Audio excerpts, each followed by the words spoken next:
Hello friends, இங்க பாருங்க 5 ரூபாய் gift மிட்டாய். இங்க பாருங்க, நான் பிக்கிறேன் என்ன இருக்குன்னு பார்க்கலாம். எனக்கு அதுக்குள்ள என்ன இருக்குன்ட்டு ஆர்வமா இருக்கு ஃப்ரெண்ட்ஸ்.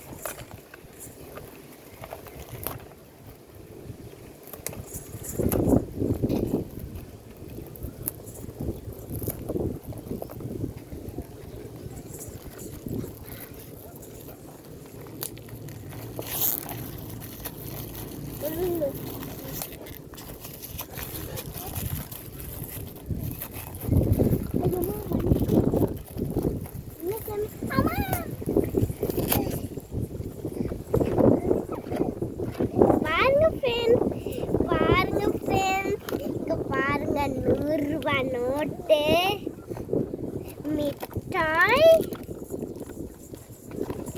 ஒரு பம்பரம்,